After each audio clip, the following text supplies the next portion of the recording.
Morning, स्वागत है आप लोगों का हमारे नए वीडियो में। अगर आप लोग नए हैं तो प्लीज़ चैनल को ज़रूर सब्सक्राइब करिएगा। अगर हमारे वीडियो अच्छे लगते हैं तो लाइक शेयर किया करिए। तो चलिए वीडियो की आज शुरुआत करते हैं। बहुत दुख के साथ ये कहना पड़ रहा है कि हमें अभी अभी पता चला कि कामनी जी की जो नानी जी हैं वो अब इस दुनिया में नहीं है। सुबह ही मैंने एक वीडियो देखा कामनी जी का, जिसमें वो काफ़ी रो रही थी मायके से जाते हुए, और उन्होंने उस टाइम पे नहीं बताया था। उस टाइम पे ये बोला कि नानी जी की तबीयत ख़राब है, बाछी छुआने का रस्म होने वाला है।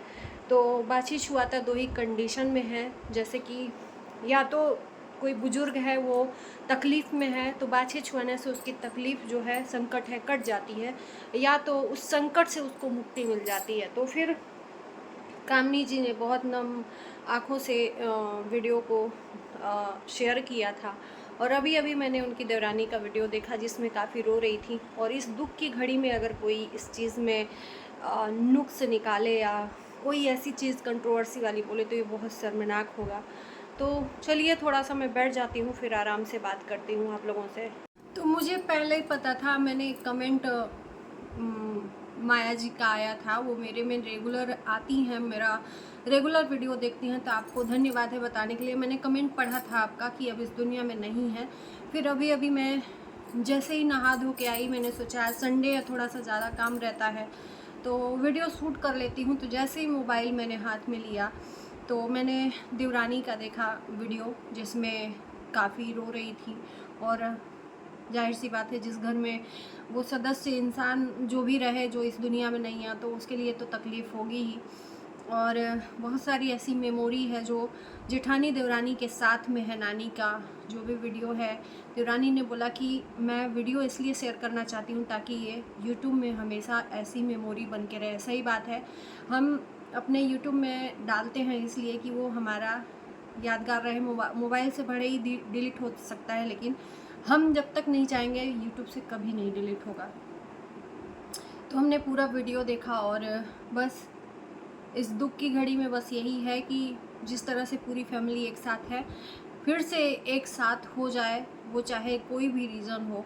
और मैंने सुना देवरानी का कि सारी फैमिली एक हो गई थी, कोई ऐसा नहीं बाकी था। कहीं ना कहीं कामनी जी भी पहुंच गई थी अपने बेटे को लेके, और उनके हस्बैंड तो थे ही। तो इस दुख की घड़ी में सब लोग पूरा परिवार एक साथ में हो के और अंतिम नानी जी को विदाई दिया बहुत दुख के साथ। हम भी यही कहेंगे कि भगवान उनकी आत्मा को शांति दे। बुजुर्ग हो गई थी और उतनी बुजुर्गियत में अगर शरीर सड़े और गले, इससे बढ़िया है कि उनको भगवान अपने पास बुला ले। हम लोग यही चाहते हैं। इसमें किसी चीज़ का कोई भी बात नहीं होना चाहिए, कंट्रोवर्सी नहीं होनी चाहिए। प्लीज़ आप लोगों से अनुरोध है कि ऐसी कोई वीडियो मत अभी बनाइएगा कि जिससे कि कंट्रोवर्सी वाली बात हो, या कोई कमेंट वाली बात हो, या कोई नुक्स वाली बात हो। मैं यही चाहूँगी, बस थोड़ी सी इंसानियत रखनी चाहिए। मानते हैं सब अपने अपने तरीके से बनाता है, लेकिन कोई भी इस समय कमियां या कोई ऐसी चीज़ें तीखी नहीं बोलनी चाहिए। तो फाइनली दोस्तों, कामनी जी ने कहते हैं ना कि वही मंजूर होता है जो भगवान ने सोच रखा है। हमारे सोच पे कुछ भी डिपेंड नहीं है, हम चाहे लाख सोच लें। तो कामनी जी ने तो यही बोल के यहाँ से गई थी मायके कि हमें हिंट दिया था कि नवरात्रे है, तो हो सकता था कि नवरात्रे बाद जाती, लेकिन भगवान को कुछ और ही मंजूर था। भगवान नहीं चाहते थे कि वहाँ पे इतनी दिन रहें। तो कामनी जी आ गई हैं और शायद दिल्ली में ही उनका अंतिम संस्कार हुआ है। अब कौन कौन जा रहा है गांव, कौन कौन नहीं जा रहा है, ये तो बाद में पता चलेगा। और जो भी हो, इस समय उनके परिवार पे दुखों का पहाड़ टूटा है। और क्या ही मैं बताऊं, इस दुख की घड़ी में भगवान उन लोगों को हिम्मत दे, चाहे वो कोई भी हो, परिवार का ए वाई जेड कोई भी इंसान हो, सबको हिम्मत रखनी चाहिए इस टाइम पे और खुश भी होना चाहिए। ऐसा नहीं है, हमें कहना बहुत आसान है, जब हमारे ऊपर बीतता है ना तब समझ में आता है। तो मैं तो उस कंडीशन से बीत चुकी हूँ, झेल चुकी हूँ, क्योंकि मैं कभी नहीं चाहती थी कि जो मुझे पाला पोसा मेरे बाबा, मैंने माँ बाप का कभी प्यार पाया ही नहीं। क्योंकि माँ बाप के पास मुझे छोड़ते ही नहीं थे मेरे बाबा। मेरे बाबा ने पिता का फ़र्ज़ निभाया, मेरी शादी भी बाबा ने की।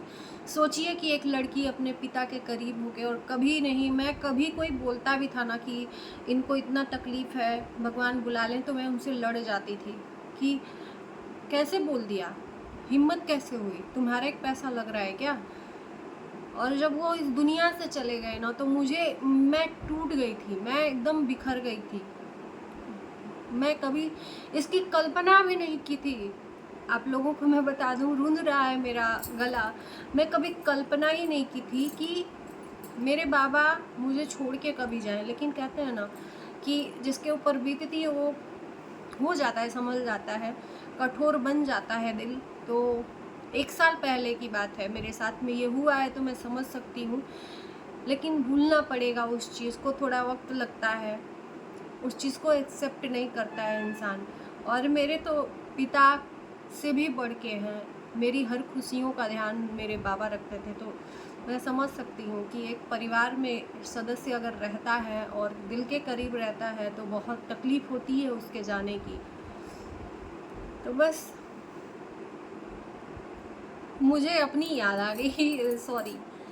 तो बस मैं ये पता नहीं, एक बात मैं बोलूँ, आप लोगों को शेयर करूँ कि मुझे ना रोना, ऐसे मैं ना रोऊंगी कब, रोती हूँ तो इतना रोती हूँ कि किसी के चुप कराने मान की नहीं रहती हूँ। रोती हूँ तो एकदम अकेले में तकिए में अपना मुंह रख के खूब रो लेती हूँ अकेले, किसी को नहीं पता चलता है। और ऐसे किसी के सामने फटफट आंसू मेरे नहीं निकलते हैं, पता नहीं क्यों, पता नहीं। मैं सोचती हूँ कि कैसे औरतों के आंसू निकल जाते हैं।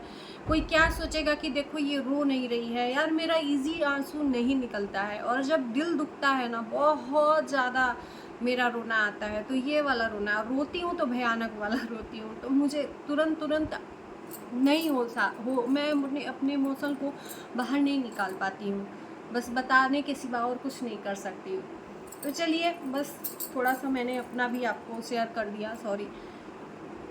वीडियो को करते हैं एंड, अच्छा लगेगा वीडियो आप लोगों को तो लाइक शेयर करिएगा, चैनल को हमारे सब्सक्राइब करिएगा। मिलते हैं नए वीडियो के साथ, तब तक के लिए बाय बाय।